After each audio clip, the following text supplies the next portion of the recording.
ಇನ್ನು ಐಡಲ್ ಅಂದರೆ ನೀವು ಅವರನ್ನು ಆದರ್ಶವಾಗಿ ಕೂಡ ತಗೊಳ್ತೀರಾ, ನೋಡ್ತೀರಾ. ಯಶ್ ಅವರದ್ದು ಟಾಕ್ಸಿಕ್ ಸಿನಿಮಾ ಇನ್ನೇನು ರಿಲೀಸ್ ಆಗಲಿಕ್ಕಿದೆ June 4ನೇ ತಾರೀಕು. ಸೊ ಗ್ಲಿಮ್ಸ್ ಎಲ್ಲ ನೋಡಿರ್ತೀರಾ, ಟೀಸರ್ ಎಲ್ಲ ನೋಡಿರ್ತೀರಾ, ಹೇಗೆ ಅನ್ನಿಸ್ತು? And he has gone to promote in Las ವೇಗಾಸಿಗೆ ಸದ್ಯಕ್ಕೆ ಆ್ಯಕ್ಚುಲಿ ರಾಮಾಯಣ ಪ್ಲಸ್ ಇದನ್ನು ಎರಡನ್ನೂ ಕೂಡ. ಸೊ ಹೇಗೆ ಅನಿಸುತ್ತೆ? It is nice. ಅಂದರೆ ನಮ್ಮ ಕನ್ನಡ ಸಿನಿಮಾ ಅಥವಾ ಇಡೀ ಟೀಮ್ ಕನ್ನಡದ ಸಿನಿಮಾಯಿನ ಜರ್ನಿ ಶುರು ಮಾಡಿ ಈಗ ಇಡೀ ದೇಶ ಅಲ್ಲ, ಇಡೀ ಭೂಮಿ ಅದ್ರ ಬಗ್ಗೆ ಮಾತಾಡುತ್ತೆ, ಅಥವಾ ಈ ಸಿನಿಮಾ ರಿಲೀಸ್ ಬಗ್ಗೆ ಮಾತಾಡುತ್ತೆ, ಈ ಸಿನಿಮಾ ರಿಲೀಸಿಗೆ ಕಾಯುತ್ತೆ. ಅಥವಾ ನಮ್ಮ ಒಬ್ಬ ನಟ ಒಂದು ಎಪಿಕ್ ಸಿನಿಮಾ ರಾಮಾಯಣ ಅನ್ನೋ ಒಂದು ಎಪಿಕ್ ಸಿನಿಮಾಲಿ ರಾವಣನ ಪಾತ್ರ ಮಾಡ್ತಾರೆ, ಅಥವಾ it is all very big things. ಆವಪ್ಪನೂ ನಂತರನೇ ಕನಸುಗಳನ್ನ ಕಟ್ಟಿದ್ರು, ಅದನ್ನು ಮುಟ್ಟೋ ತನಕ ಬಿಡಲಿಲ್ಲ, ಕೆಲಸ ಮಾಡಿದ್ರು. ಆ್ಯಂಡ್ ಈ ವಾಸ್ ವೆರಿ ಫೋಕಸ್ಡ್ ಆ್ಯಂಡ್ ಬೇರೆ ಎಲ್ಲೂ ಡಿಸ್ಟ್ರ್ಯಾಕ್ಟ್ ಆಗಲಿಲ್ಲ. ನಾನು ಅವ್ರ ಬಗ್ಗೆ ತುಂಬ ಕಥೆಗಳು ಕೇಳಿದ್ದೀನಿ, ನಮ್ಮ ಅಪ್ಪಂಗೂ ತುಂಬ ಕ್ಲೋಸ್ ಇದ್ದರು ಅವರು. ಸೊ ಏನೂ ಡಿಸ್ಟ್ರ್ಯಾಕ್ಟ್ ಆಗದೆ ಒಂದು ಫೋಕಸ್ ಇಟ್ಕೊಂಡು ಮುಂದೆ ಹೋಗಿದಾಗ ನಾವು ಏನು ಬೇಕಾದ್ರೂ ಮಾಡ್ಬೋದು ಅಂತ ಲೈವ್ ಉದಾಹರಣೆ ಅವರು. So I think is done a wonderful job.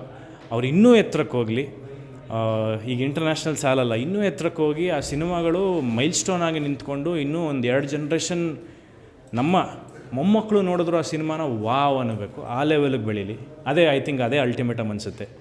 So ಅವ್ರಿಗಿದೆ potential ಇದೆ, ಅವ್ರು ಇನ್ನೂ ಬೆಳೀಲಿ ಅಂತ ವಿಶ್ ಮಾಡ್ತೀನಿ. ಆ್ಯಂಡ್ ಟಾಕ್ಸಿಕ್ ಟೀಮ್ಗೆ ಒಳ್ಳೆಯದಾಗಲಿ. ನಾವೆಲ್ಲ ಕಾಯ್ತಾ ಇದ್ದೀವಿ, ಅಷ್ಟು ಹೇಳಬಲ್ಲೆ. ಅದೇ ಟೀಸರ್ ನೋಡಿದಾಗ ಸಾಕಷ್ಟು ಪರವಿರೋಧ ಚರ್ಚೆಗಳು, ಕಮೆಂಟ್ ಎಲ್ಲ ಬರೋಕ್ಕೆ ಸ್ಟಾರ್ಟ್ ಆಯಿತು. ಆ್ಯಕ್ಚುಲಿ ನಿಮಗೆ ಪರ್ಸ್ನಲಿ ಟೀಸರ್ ನೋಡಿದಾಗ ಹೇಗೆ ಅನ್ನಿಸ್ತು ಟಾಕ್ಸಿಕ್? ಚೆನ್ನಾಗಿದೆ, ಚೆನ್ನಾಗಿ ಅನಿಸ್ತು. ಅಂದರೆ ಅವ್ರು ಹಾಕಿದ್ರಲ್ಲ grown up for adults, I mean is a fairy tale for grown ups ಅಲ್ಲ, grown ups adults, grown ups. So I think ನನಗನ್ಸಿದ್ದು ಅವ್ರು ನಮಗೆ ಮಾಡಿಲ್ಲ ಸಿನಿಮಾನ, ಅವ್ರು ಇಂಟರ್ನ್ಯಾಷನಲ್ ಆಡಿಯನ್ಸಿಗೆ ಮಾಡಿದ್ದಾರೆ. ಸೊ ಆ ಲೆವೆಲ್ಗೆ ಆ ಲೆಕ್ಕ ಇಟ್ಕೊಂಡು ತಲೆಯಲ್ಲಿ ನೋಡಿದ್ರೆ it is a wonderful trailer ಆಗಲಿ ಅಥವಾ ಅವರ ಇಂಟ್ರಡಕ್ಷನ್ ಗ್ಲಿಮ್ಸ್ ಆಗಲಿ, ಇಟ್ ವಾಸ್ ನೈಸ್, ಚೆನ್ನಾಗಿದೆ. ಅವರ ಮೇಕಿಂಗ್ ಆಗಲಿ ಅಥವಾ ಸಿನಿಮಾಟೋಗ್ರಫಿ ಅಥವಾ ಆ ಕಲರ್ ಟೋನೇ ಒಂದು ಕೊರಿಯನ್ ಟಿಂಟ್ ಇದೆ, ಎಂಟೈರ್ ಟೋನೇ.